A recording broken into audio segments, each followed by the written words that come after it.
Assalamualaikum warahmatullahi wabarakatuh, teman-teman semua. Bertemu lagi di kuliah analisis dan perancangan algoritma, atau saya biasa menyebutnya dengan strategi algoritma.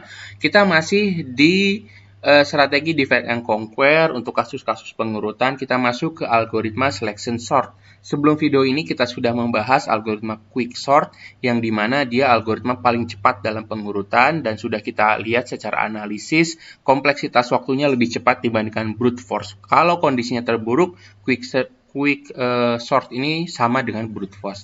Nah, bagaimana dengan selection sort? Yang algoritma ini juga adalah karakteristiknya sama, yaitu hard split, easy join, atau sulit ketika memecah tapi mudah ketika menggabungkan.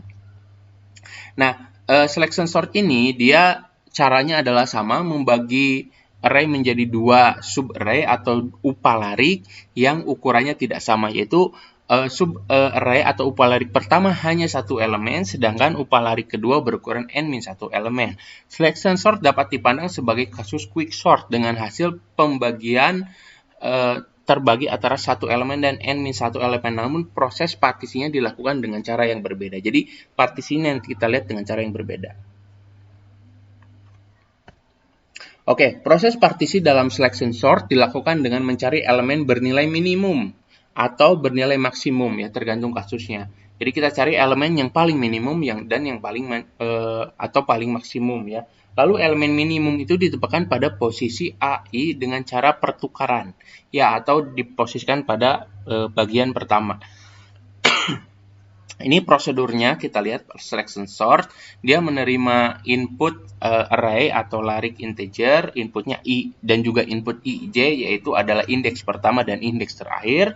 Lalu di bagian algoritmanya ada kondisi if i kurang dari j atau ukuran a itu masih lebih besar dari 1, dilakukan partisi. Ini algoritmanya partisi 3. Teman-teman di video sebelumnya sudah kita bahas tentang partisi 1, partisi 2 di bagian quick sort. Nah, lalu bagian selection sort-nya dia cuma dilakukan satu kali, ya. Ukuran sublariknya i plus 1 sampai dengan j dengan selection sort. Jadi dia memanggil kembali. Nah, bagaimana bagian partisinya? Di bagian partisinya adalah dia menerima input array integer atau larik integer dengan input i, j, lalu dilakukan proses partisi. Di bagian algoritmanya di sini ada proses IDX min.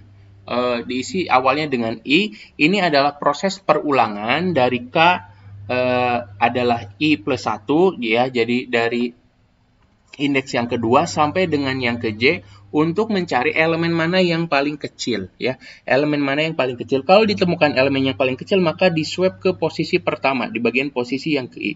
Jadi dibaca seluruhnya, mana yang paling kecil pindahkan ke i, nanti dipartisi, ambil semua pindahkan ke i, dan seterusnya. Nah, ini contohnya, ya. Misalkan ada tabel A berisi elemen array sebagai berikut. Ada array isinya 4, 12, 3, 9, 1, 21, 5, dan 2. Bagaimana langkah pengurutannya?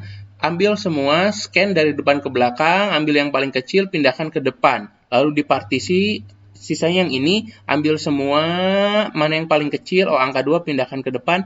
Lalu scan semua, mana yang paling kecil, pindahkan ke depan. Scan semua, mana yang paling kecil, pindahkan ke depan. Scan semua, mana yang paling kecil, pindahkan ke depan. Dan akhirnya sudah terurut. Setelah dilakukan proses pengurutan, maka dilakukan proses join. Nah, bagaimana kompleksitas waktu selection sort ini? Selection sort ini kompleksitas waktunya adalah Tn-1 Cn. Nah, jika kompleksitas waktunya adalah Tn-1 plus Cn, maka in-sensor sort ini sebagaimana quick sort yang sebelumnya, penyelesaiannya sama seperti dengan in-sensor sort yang tanpa dilakukan divide and conquer, yaitu big O n kuadrat. Nah, di sini Pak Dr. Rinaldi Munir memberikan satu buah catatan moral of the story dari proses divide and conquer ini. Ketika pembagian larik menjadi dua buah upalarik yang seimbang, masing-masing n per 2 akan menghasilkan kinerja algoritma yang terbaik pada kasus merge source dan quick source, di mana big O-nya n log n. Sedangkan pembagian yang tidak seimbang, masing-masing satu elemen dengan n-1 elemen, menghasilkan kinerja algoritma yang buruk pada kasus in-sensor sort dan selection sort, yaitu big O n kuadrat. Maka dari sini, ketika kita mengolah sesuatu, ada baiknya kita membagi dengan adil ya, bagian kiri, bagian kanan, lalu kemudian digabungkan. Nah, itu adalah moral of the story dari divide and conquer untuk pengurutan yang ini kemudian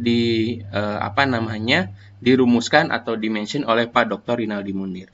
Oke teman-teman, itu dulu untuk algoritma in-sensor sort, divide and conquer. Ini adalah algoritma terakhir untuk kasus pengurutan dengan strategi divide and conquer. Nanti kita akan ketemu lagi di video selanjutnya. Assalamualaikum warahmatullahi wabarakatuh.